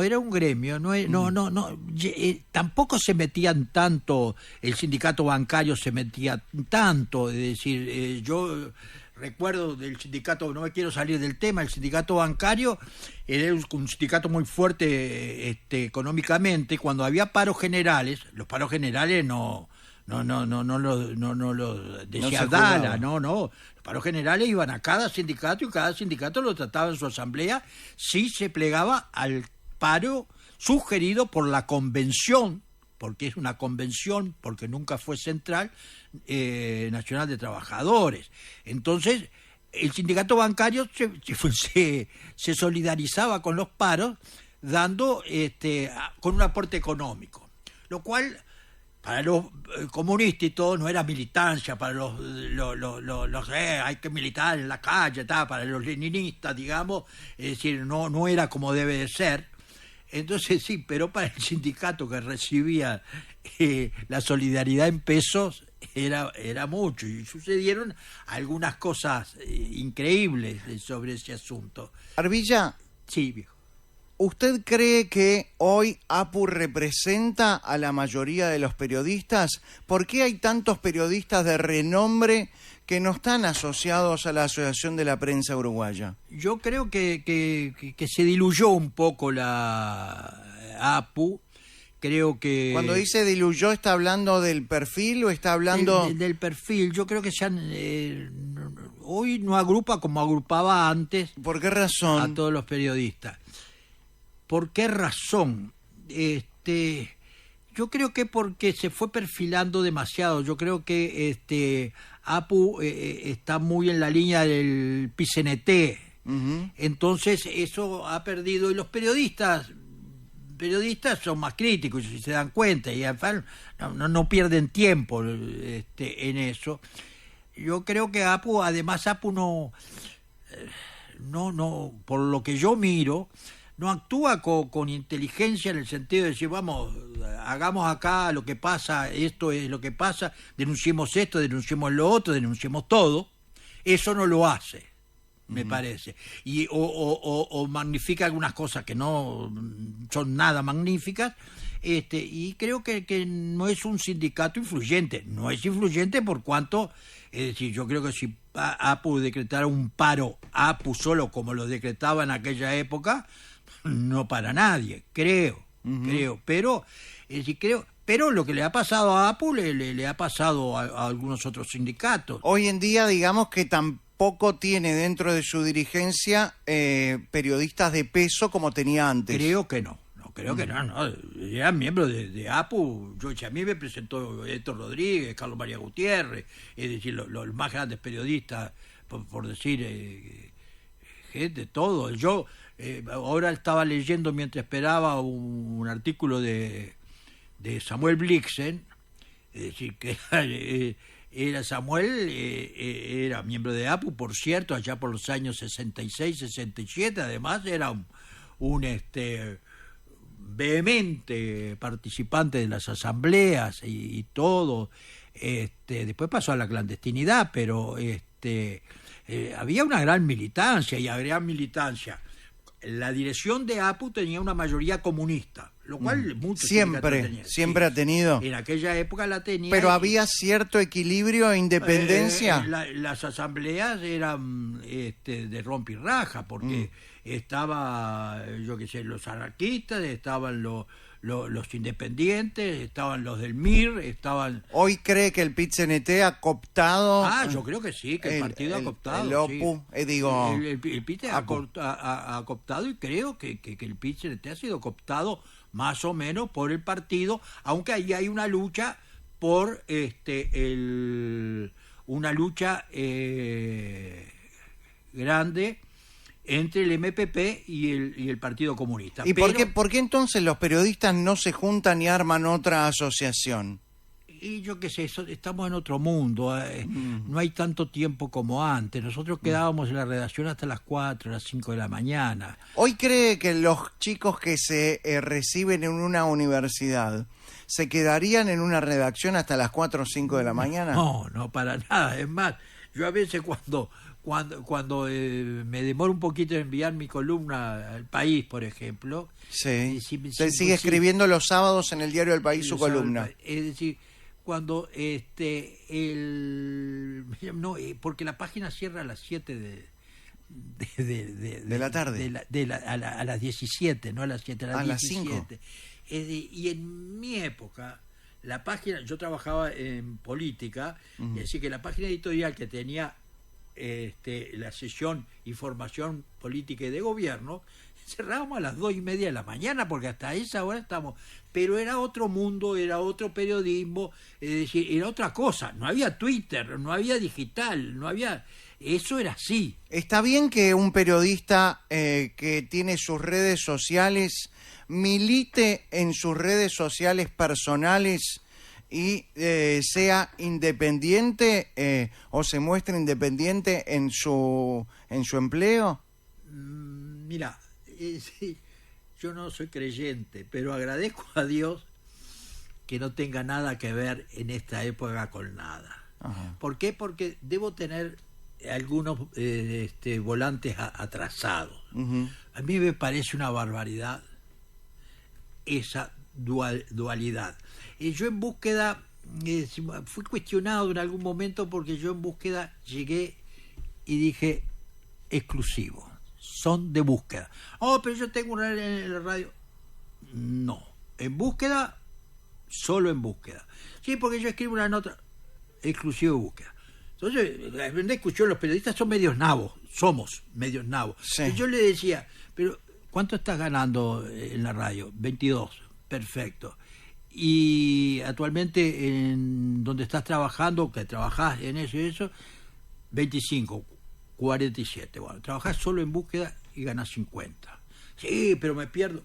Bueno, entonces había algún grandes periodistas que no las podía hacer entender, sí, que si estaba ganando 70 y yo le iba a pagar 150, no perdía los 70. Y estaba pagando la exclusividad, que hoy no se paga habitualmente. La exclusividad. Porque ¿cómo es posible? Yo le decía, muchacho, ¿cómo es posible que vos trabajes en el Banco de Cobranza en la mañana y en la tarde vayas a trabajar en el Banco de Italia?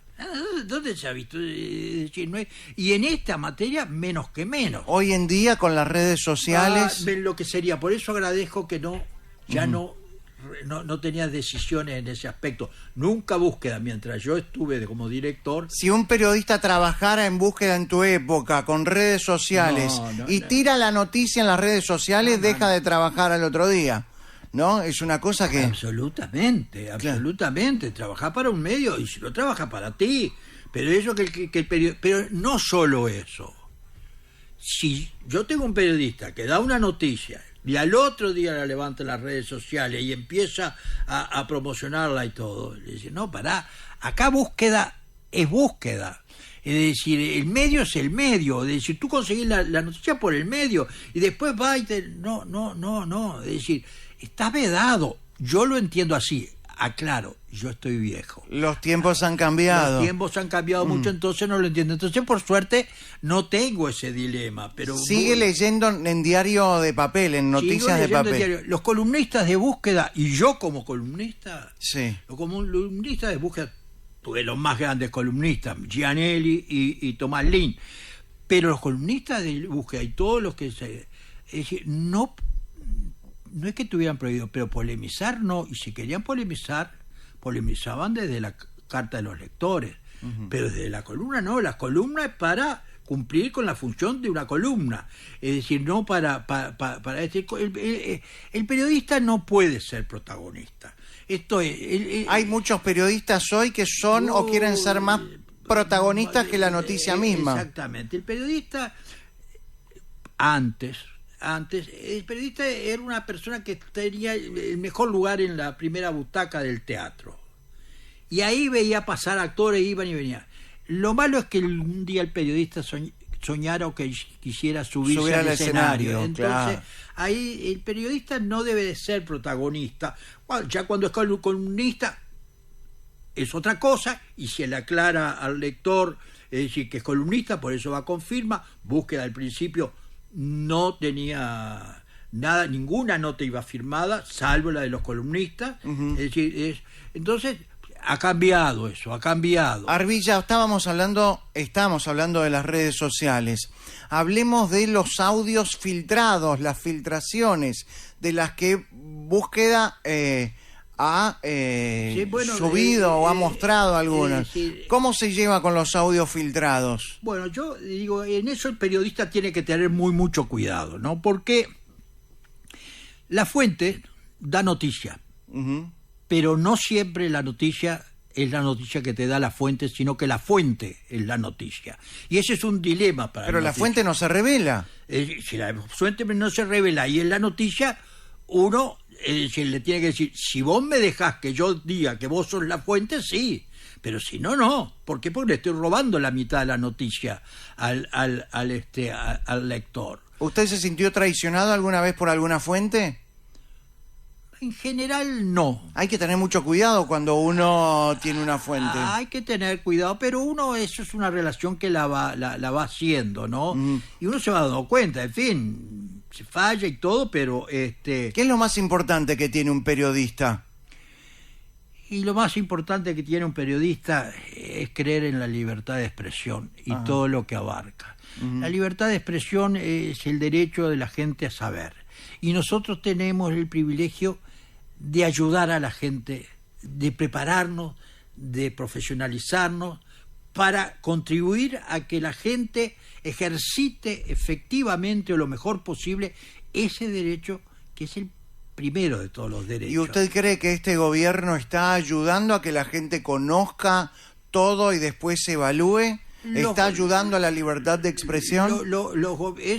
Los gobiernos hacen su juego, son los periodistas, es decir, son los periodistas los que tienen que buscar la información, son los periodistas. Hay gobiernos que ocultan, hay gobiernos que negocian, hay gobiernos que hacen eso, pero el periodista es el que encargado de hurgar, de buscar y de transmitir información. Ese es el periodista.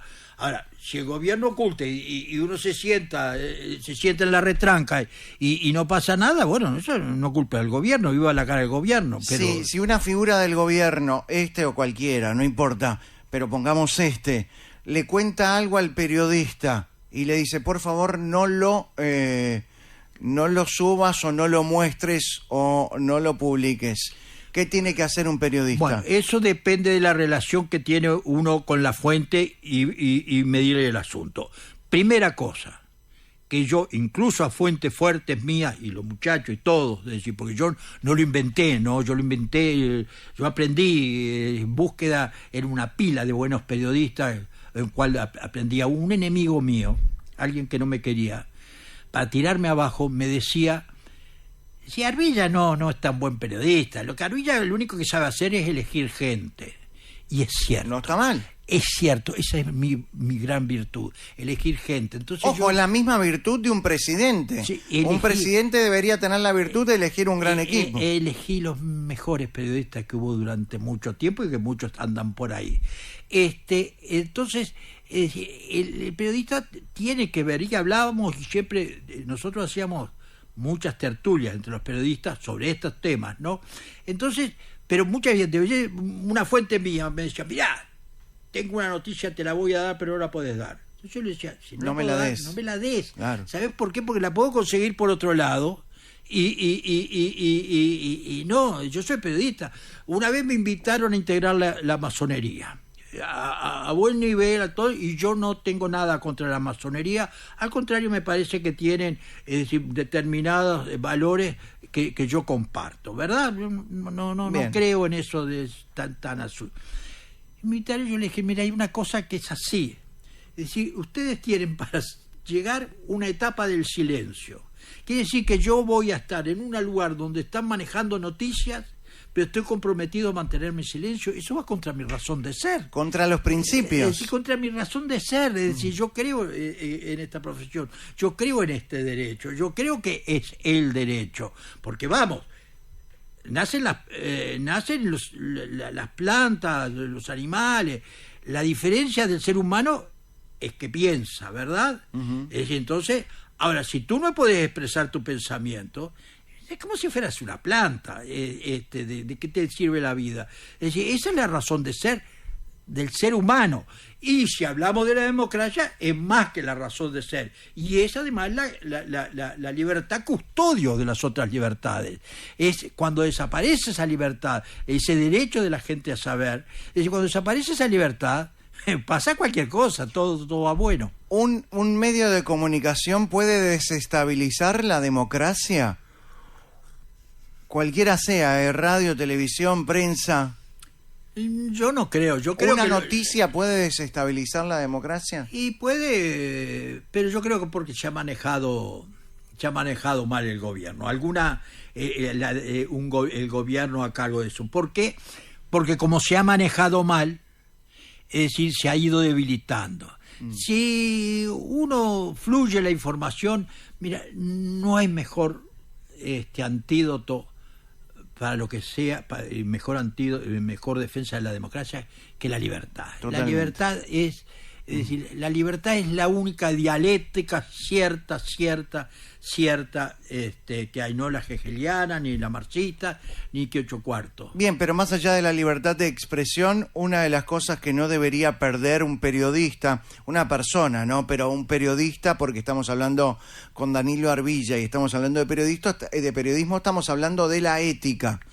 Seguro, de ética periodística, pero aquí voy a hacer una aclaración que yo la siento porque es decir, hay un periodista cuyo nombre no me acuerdo, pero como yo lo conocí mucho y discutí mucho con él en la época en que yo andaba por ahí, por organizaciones internacionales de defensa de la libertad de prensa, un polaco famosísimo, pero no me acuerdo el nombre ni bien al caso, hay una pila de cosas que no me acuerdo. Él decía, para ser un periodista se requiere ser buena persona. Ser buena persona. No es así. ¿No? O por lo menos en mi experiencia. Uh-huh. Yo conozco y he conocido periodistas estupendos periodistas. Pero unos hijos de puta. Puestos en periodistas primero.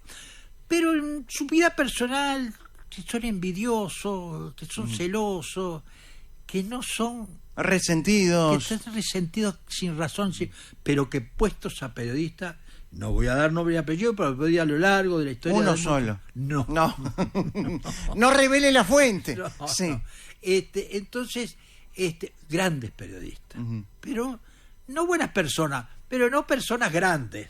Grandes periodistas, pero no personas grandes. Uh-huh. Decir, la credibilidad es otra de las cosas que un periodista debe de tener es todo. Y cuidar. Es el negocio. Es el negocio. Es decir, si la gente no cree en ti, si la gente no confía en ti, es decir, la gente no te escucha. Claro. Es decir, ese es el negocio. La credibilidad, ese fue el negocio de Búsqueda. La credibilidad la vendimos muy bien. ¿Por qué? Porque Búsqueda era creíble. No tenía un centésimo de inventario, no tenía nada de nada. Era el nombre y máquina de escribir, o ya eran de estas cosas. Sí. Entonces, ese era el fuerte. Eso es lo que vale, la credibilidad. Hoy ha cambiado mucho porque estamos en una época de cambio, por decir una bobada, pero una época difícil, es decir, en el que todavía no se sabe. Va a pasar mucha agua bajo los puentes y no sé en lo que va a terminar, y te aclaro que no me voy a quedar para verlo, pero la credibilidad es el fuerte. Pero hoy como están las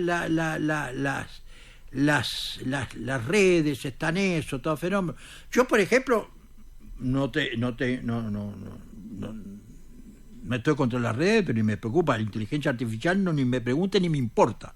Es decir, tengo Twitter y creo que me siguen 1.600 personas a lo sumo.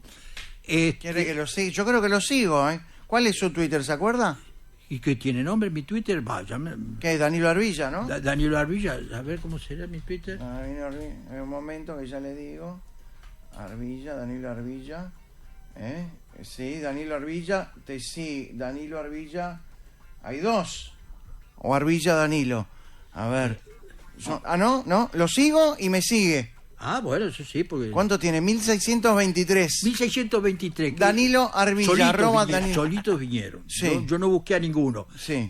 Yo solamente escribo 3 Twitter por semana. El último que escribió fue el 1 de marzo. 3 por semana, o 2 o 3. A ver qué escribí. Sobre Nacional escribo. Sobre Nacional. ¿Qué quieren, que López y Carreño hagan milagros en 12 minutos? Era Carneiro, no Carreño. Carneiro, claro. Pongan a Carrasco. ¿Quiere a Carrasco como director técnico nacional? Sí. Titulemos, esta es la información del momento. Usted es vitalicio del bolso. Soy 60 años y eso que creo que me robaron unos 10 años más. Atención Vairo, atención Perchman, la noticia la da Danilo Arbilla. Yo pondría Carrasco, pero no creo, porque como puse en el Twitter, no lo ponen porque Carrasco arma el cuadro, no deja que se lo armen. ¿Y hay alguien que quiere que arme el...? Lo arman mucha gente, mucha mano en ese tarro. Yo quiero también a Carrasco, yo no... Ahora que me lo dice yo también. Es decir, escuchame, los cambios del último partido no tienen ni nombre. En el momento que hace, ¿qué quieren? ¿Que en 12 minutos haga el milagro el Diente López y Carneiro? Carneiro, sí. No hacen milagro. Los milagros lo hacía, yo qué sé, otra gente hace miles de años, dicen. Claro. Entonces, ese es el tema. Son los Twitter que yo pongo. No habla de política en Twitter. No, si hablara de política... Pone sus columnas. Pongo mis columnas y nada más. Si hablara de política, en una de esas andaría mejor. Si me pusiera a contar cosas, andaría mejor. Pero si me pusiera a contar cosas, tendría que hacer un libro. ¿Y por qué no hizo un libro, Arbilla? Porque soy un boludo. Ese es el titular. Soy un boludo. Sí. Danilo Arbilla confiesa. No tengo método, no tengo capacidad de concentración. Bueno, pero... Yo trabajo siempre contra el cierre. Consiga a Danza y a Tulbovich, que así como le hicieron un libro para Mujica, le van a hacer un libro para usted, Arbilla. Me hiere mi estima personal. Ese es mi conflicto. Me hiere mi autoestima. Porque lo quiere hacer usted. Y no lo voy a hacer. Vino Di Candia a hacérmelo. Sí, no, o lo hago yo o no se hace. Y como me dice la gente, muchas cosas se van a quedar sin saber por eso. Muchas. ¿A quién se quedó con ganas de entrevistar? ¿A quién me quedé con ganas de entrevistar? En fin, no me quedé con ganas de entrevistar a nadie porque entrevisté a muchos que quería entrevistar y otros tantos, todos no se pueden entrevistar. Así que... está dentro de la profesión. Unas se ganan, otros se ganan, y además siempre tuve como conducta en búsqueda y en donde yo fui director antes de la revista Noticias, que las entrevistas, si yo soy el director, las hacen los periodistas. No soy el director que viene a la entrevista y el grande lo entrevista. Yo jamás. Yo respeté a los periodistas. Y el periodista que está ahí al pie del cañón y está en la calle y es el que sabe más, en definitiva, o el que está más empapado. Pero hice muchas entrevistas, no me acuerdo de grandes entrevistas, pero hice... ¿No recuerda, digamos, una como el sumum del periodismo dentro de su carrera? No recuerdo el sumum del periodismo como dentro de mi carrera, pero yo creo que personalmente así, es decir, digamos, no soy Carrasco, es decir, pero ponerle que era un buen Rocha o que armaba mejor todo el equipo y que era básico, o este chico Oliva que se Oliva, fue, sí. Oliva, es decir, no, mi ventaja comparativa no era escribir. Ya que estábamos hablando de Nacional y de fútbol, usted nació en 1943. Sí, señor. ¿Se acuerda del 16 de julio de 1950? Cuando Uruguay salió campeón del mundo. Peor. Me acuerdo del clásico del 49, que yo fui, así que imagínate. Me vino estupendo. Mejor no recordarlo. ¿Por qué no? A mí me vino estupendo, porque, primera cosa, veníamos de Casupá, papá nos traía a mi hermano y a mí. Sí. Como el Uruguay no hay, mi hermano con la camiseta de Peñarol, yo con la de Nacional, y todo el mundo con muestras de simpatía a ese padre que iba con uno de Peñarol y otro de Nacional. A la misma tribuna, además. Al ladito, uno del otro, papá, Carlos y yo. El partido terminó antes. A mí me encantó saber, yo no vi nada, pero saber que Walter Gómez le pegó una trompada al juez, porque esa es la noticia, ¿no? Sí. La noticia no es si el perro muerde al hombre, la noticia es si el hombre muerde al perro. Y bueno, entonces Walter Gómez dice que me pareció brutal. Pero ¿qué pasó? Papá nos había prometido, después teníamos que tomar el tren y ir hasta AFE desde el estadio, que si había tiempo nos llevaba a ver la Coca-Cola, la embotelladora de Coca-Cola que estaba en la calle Puey. Sí. Yo no sé si tú lo viste. No. Eso era una cosa maravillosa, eran todas las Coca-Colitas como soldaditos. Para nosotros, y terminó el partido antes y pudimos ir a ver a la Coca-Cola, así que fue con tristeza y alegría. Pero además, al día siguiente, papá, no sé, caliente, vino a Montevideo, porque papá era comisionista, viajaba todos los días de Montevideo a Casupá, de Casupá a Montevideo. Sí. Vino y me hizo socio de Nacional. Por eso yo digo que hay como 10 años ahí que me los perdieron, de esos 60 años que tengo de socio, que me los perdieron. Pero no importa, igual, soy socio vitalicio, tengo unos carteles. ¿Y de Uruguay campeón del mundo qué recuerda? Perfectamente, porque en las vacaciones de julio yo estaba en Montevideo. Ajá. Esa vez vi por primera vez la Plaza Independencia. Hay 3 cosas que me acuerdo que vi por primera vez, boludeces. Bueno, la Plaza Independencia, que no es chica cosa, ¿no? Con ese semejante monumento. Un cacao, un cacao, porque uno llevaba 2 cacao y una banana, 2-1, ¿verdad? Ajá. Es decir, y aquel... 2 cacao y una banana, claro, por el 2-1 Uruguay-Brasil. Y aquel... Hoy iría preso por llevar una banana. Y aquel que se vestía de Chaplin como el Chirolita. No, Foforito. Fueron las 3 el hombre sándwich, el famoso hombre sándwich. Son las 3 cosas que me acuerdo que de cuando mi tío... Y todos celebrando de traje, de gorra. De punta de taco sonaron los macacos. No se puede decir, los retiramos. Sí. De punta de taco sonaron los macacos. Y eso gritaban, hoy estaríamos cancelados. ¿Qué siente cuando, como periodista, cuando siente o ve que el mundo ha sido cooptado por la ideología woke? Bueno, cuando entro a pensar sobre eso y veo lo que está pasando en este momento, es toda una cosa muy, muy complicada. Y el mundo woke es como el Medio Oriente, es como todo así, eso va a pasar, o se va a reacomodar, o volverá el mundo, ¿no? Había un libro que contaba un día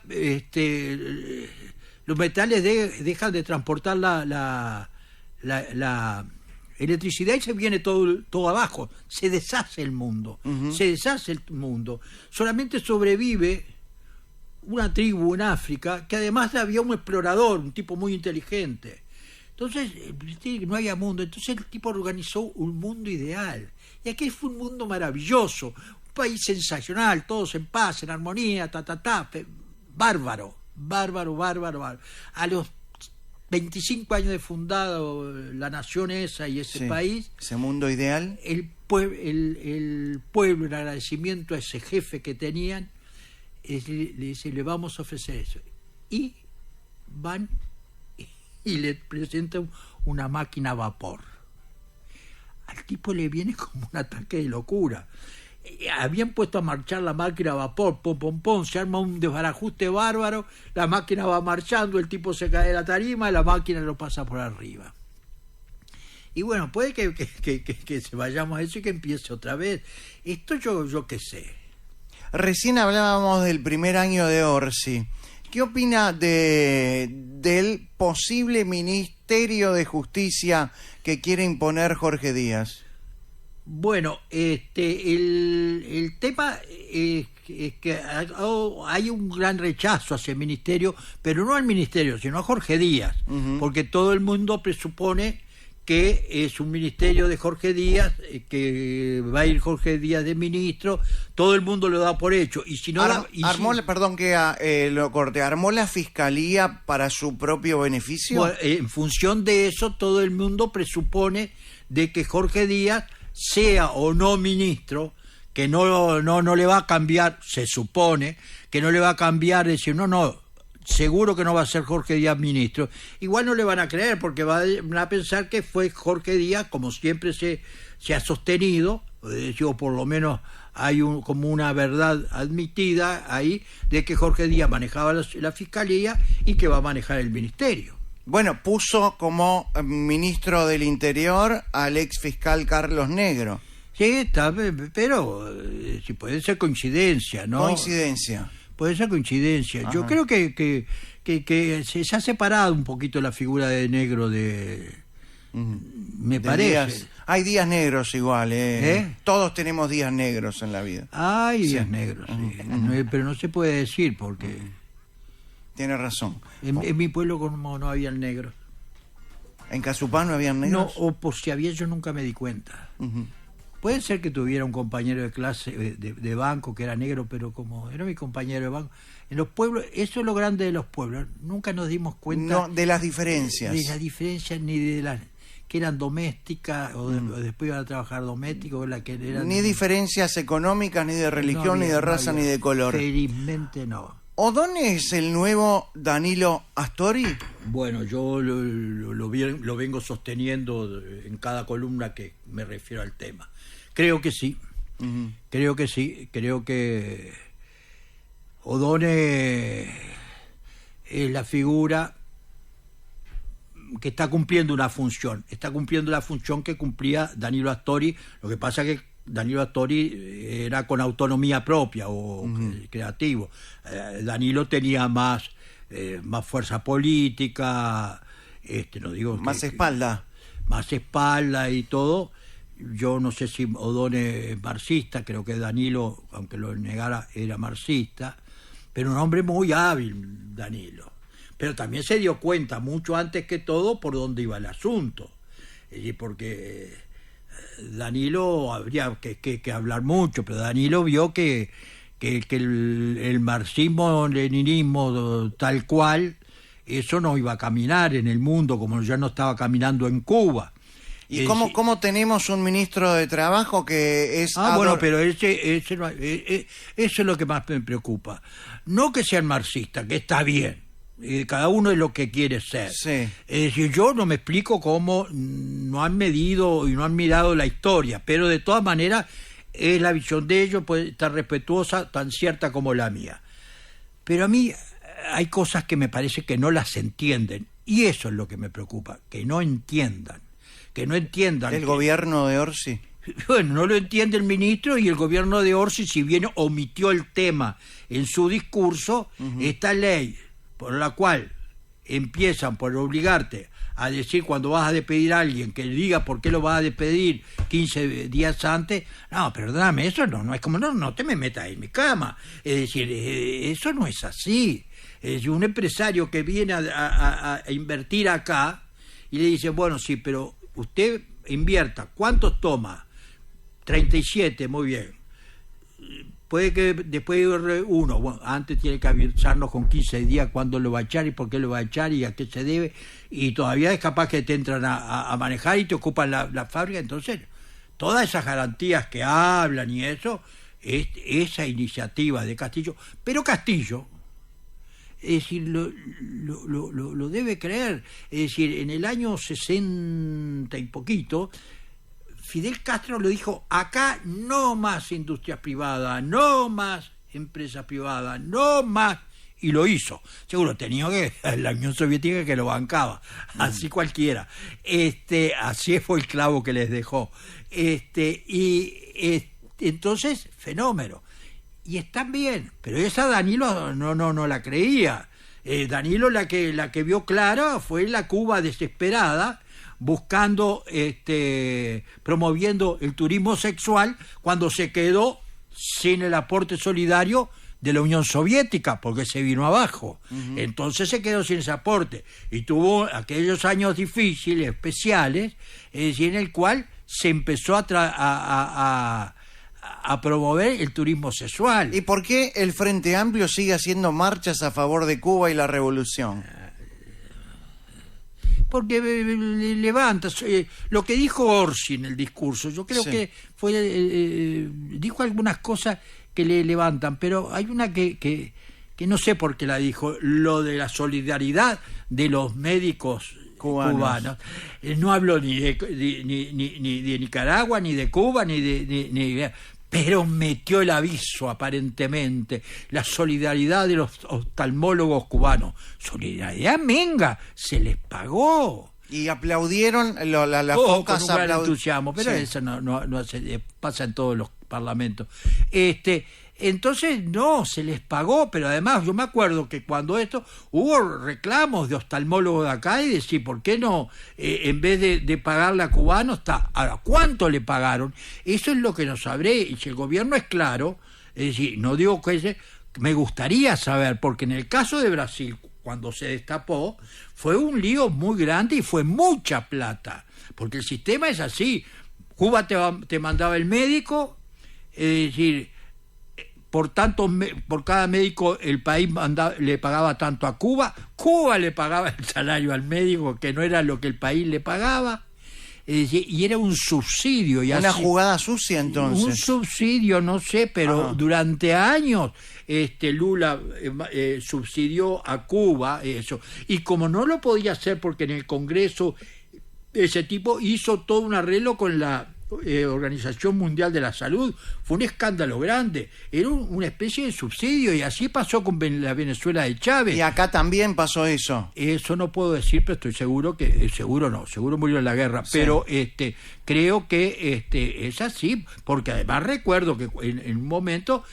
los oftalmólogos salieron a decir, bueno, pero ¿por qué no pagar a los oftalmólogos de acá, a los que se reciben acá? ¿Pero por qué traer cubanos? ¿Que inventaron los dientes? No los inventaron. Entonces, los dientes no, los ojos, lentes. Los ojos, los lentes. Sí. Ese es el gran tema. Y por eso siguen defendiendo a Venezuela también por los negociados de la era Chávez y Maduro. Bueno, yo no tengo elementos para decir que es así. No tengo elementos. Puede haber habido alguna cosa. Yo no tengo elementos. La defienden porque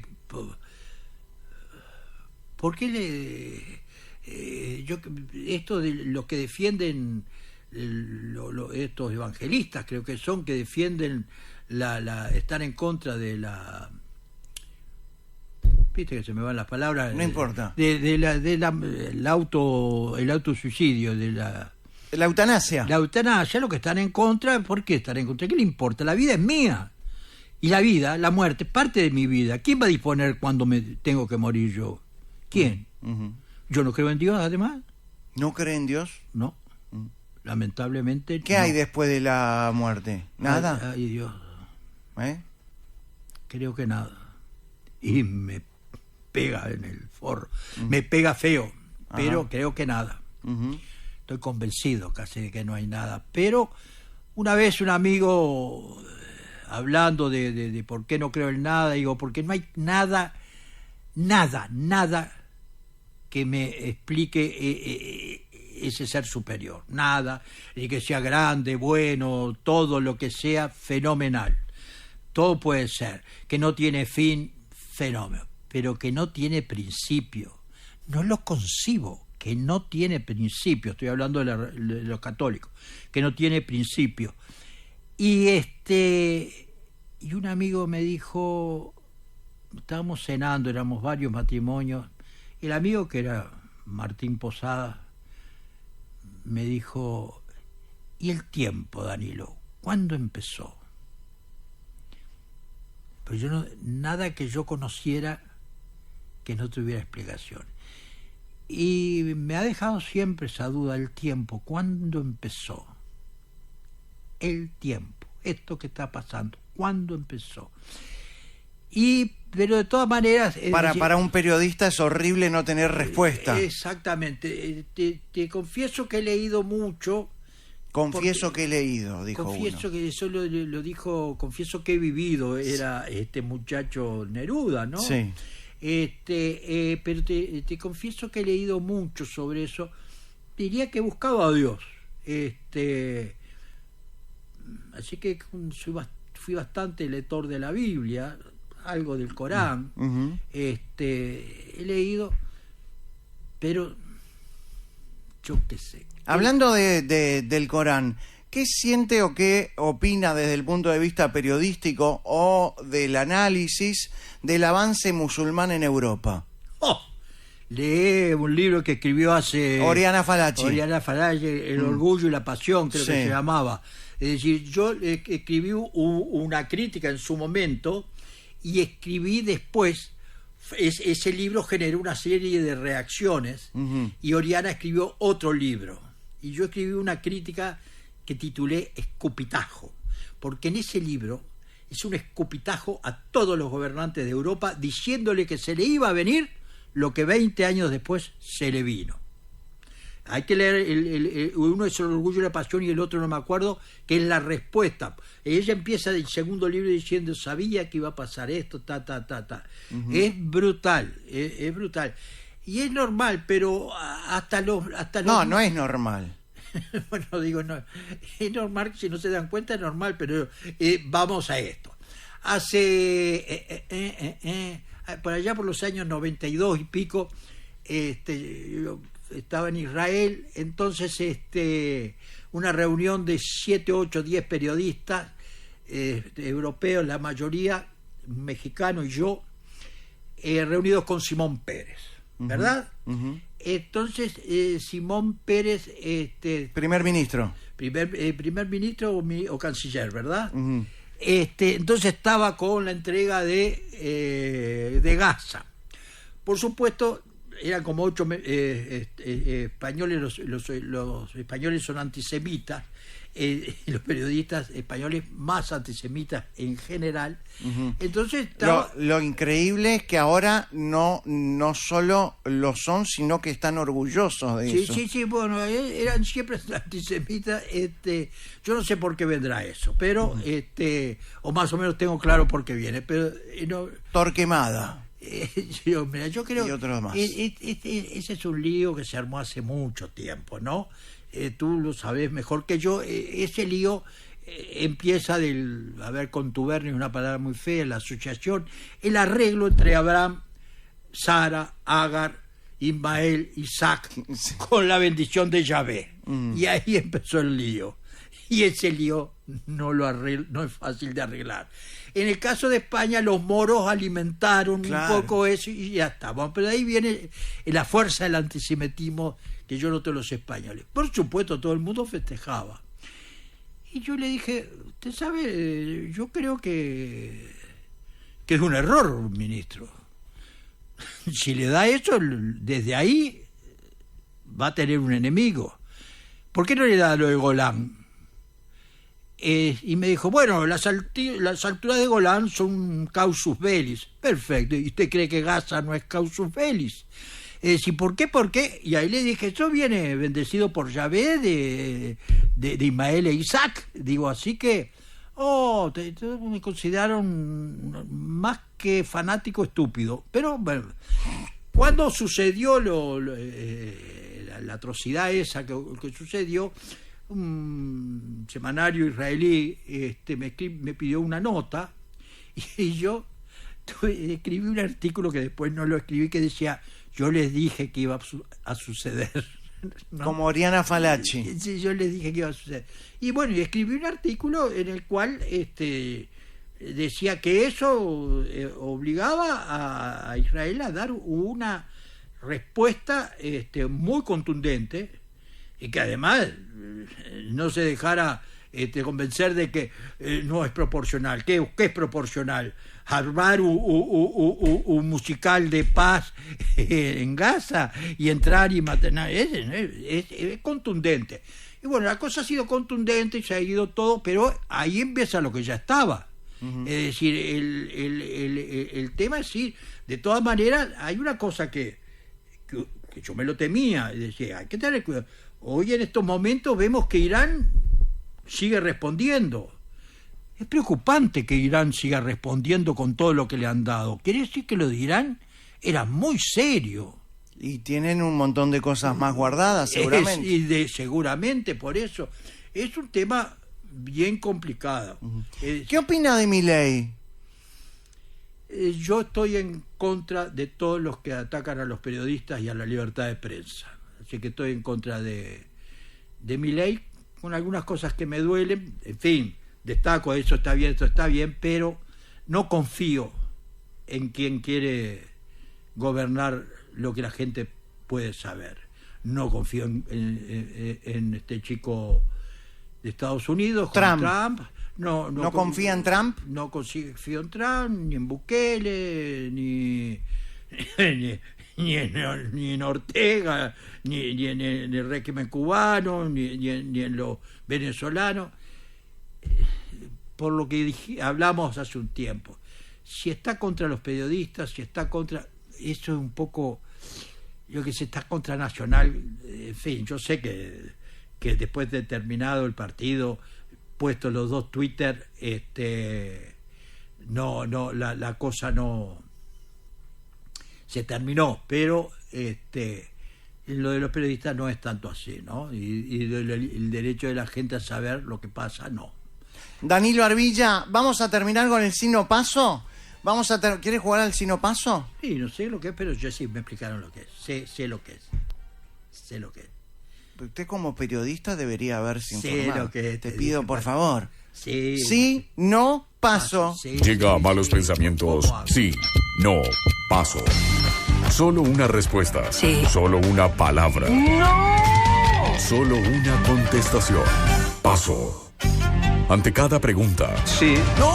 Con Danilo Arbilla, el Sino Paso, solamente 2 pasos tiene, ¿eh? Sí. Solo 2, no puede usar más. Danilo Arbilla, ¿arrancamos? Sí. Ahí vamos. Acérquese al micrófono, por favor. Sí, señor. Porque esto se tiene que escuchar bien, si no, no tiene gracia. ¿Listo? Listo.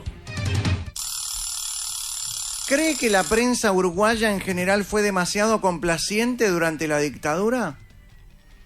Sí, no, paso. No. ¿La libertad de prensa en América Latina hoy está más amenazada que hace 20 años? Sí. ¿La CIP reaccionó siempre con la misma firmeza ante todos los gobiernos sin importar su signo político? Sí. ¿El caso Cardama puede dañar la reputación internacional de Uruguay? Sí. ¿La compra del campo de María Dolores en $32 millones es una decisión tribunera para beneficiar a algunos militantes? Paso. Upa. ¿Blanca Rodríguez fue una operadora política usando la pantalla de Canal 10? No. ¿Fue ético su salto de la pantalla a la política en solo unos pocos días? ¿Sí? ¿No? ¿Paso?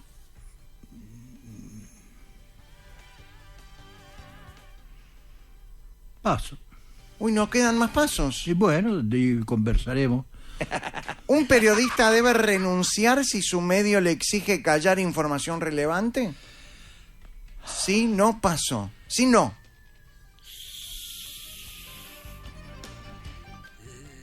Una pregunta muy grande, ¿no? Nosotros somos así. Hacemos preguntas grandes con respuestas cortas. ¿Un periodista debe renunciar si su medio le exige callar información relevante? Depende. No. Sí, no. Sí, no. Ok. ¿Existe hoy autocensura en el periodismo uruguayo? Sí. ¿La independencia editorial puede verse afectada por la pauta publicitaria? Sí. ¿Los medios a veces priorizan impacto sobre rigor periodístico? Sí. ¿Las redes sociales han debilitado los estándares éticos tradicionales? Sí. ¿Aceptar información off the record condiciona la libertad del periodista? No. En Uruguay, si un medio no apoya al gobierno, ¿se lo castiga dándole menos pauta oficial? No. ¿Orsi es un limitado presidente de la República? No. ¿Los políticos uruguayos carecen de audacia ideológica? Sí. ¿En Uruguay se apuesta al centro como modo de ganar votos? Sí. ¿Se equivoca el PIT-CNT al convocar una marcha a favor de Cuba? Sí. Cuando era joven, Arbilla, ¿estuvo a favor de la Revolución Cubana? No. ¿Fue un error legalizar la venta de marihuana en farmacias? No.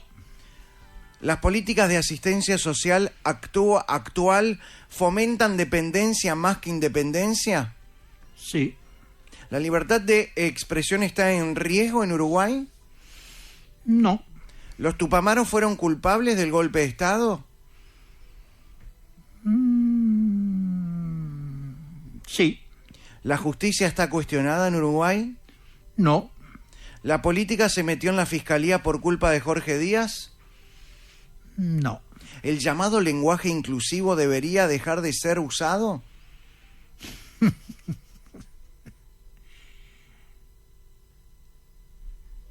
No. ¿Carrasco Nacional? Sí. Gracias. Gracias, Arbilla. ¿La pasó bien? Muy bien, muy bien. Pero seguro el sí no es la trampa final. No, nunca. Acá no se hace trampa.